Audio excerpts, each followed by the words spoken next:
এক আল্লাহর বান্দা 70টা বছর ধরে আল্লাহর ইবাদত করলো। 70 বছর ধরে ইবাদত করতে করতে করতে করতে একটানা 70 বছর পর্যন্ত ইবাদত করে আল্লাহর বান্দা ইবাদতে কাটাইলো। 70 বছরের দিন রাত 24 ঘন্টা আল্লাহর ইবাদত করলো। ইবাদত করার পরে শয়তান এবার তার পিছনে লাগলো। শয়তান বলল, হা দেখি বুজুর্গ, কত বছর তুমি ইবাদত করতে পারো। এবার এই বুজুর্গ 70 বছর পরে শয়তান একটা সুন্দরী নারীকে এই আল্লাহর আবেদ বান্দার প্রতি লালায়িত করে দিল। এই যুবতী, এই সুরুষী নারী, এই বেপর্দা বেহায়া নারী ওই আল্লাহর অলির সঙ্গে, ওই আবেদের সঙ্গে একসাথে ওই আবেদের মন আশা হয়ে গেল। একটানা 7 দিন পর্যন্ত তারা জানা করল।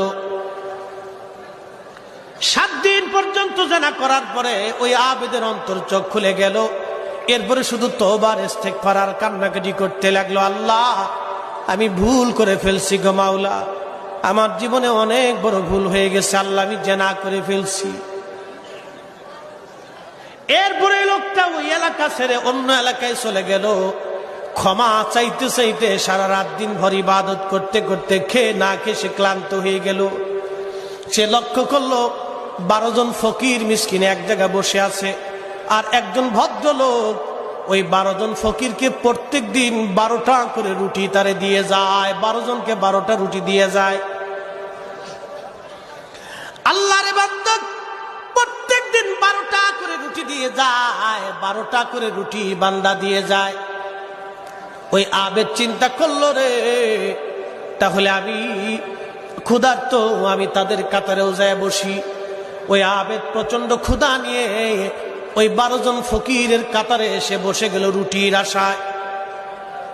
সারাদিন শেষে ওই বান্দা 12টা রুটি নিয়ে 12 জন ফকিরের কাছে আসছে।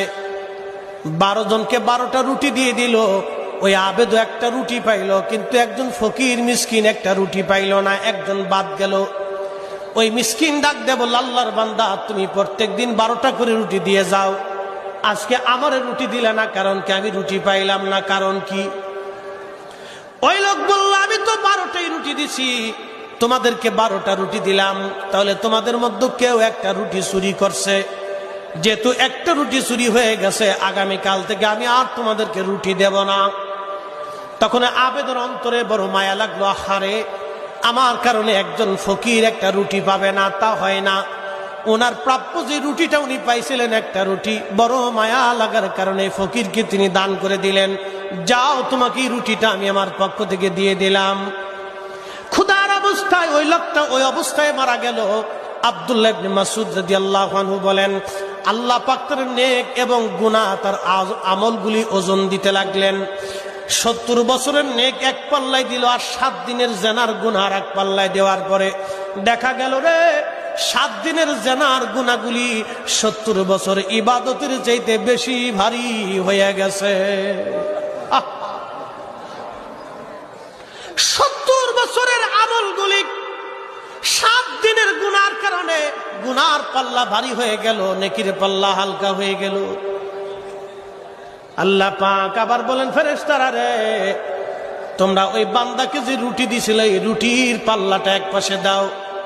রুটির পাল্লা আর এক পাশে দেওয়ার পরে 7 দিনের গুনাহ আর এক পাল্লায় দেওয়ার পরে দেখা গেল রুটির পাল্লার ওই যে সাদকা একজন ফকিরকে একটা রুটি দিয়ে দিছিল আবেদ বান্দা, নিজে না খাইয়া আরেকজনকে খাবার দিল, ওই নেকটা ওই 7 দিনের গুনার চাইতে বেশি ওজন আল্লাহ বানাই দিয়েছে। তার মানে 70 বছর ধরে ইবাদত করলে যেই নেক, একটা রুটি একজন অভুক্তকে খাওয়াইলে তার পরিমাণে বেশি নেকি আল্লাহ দিয়ে দিছে।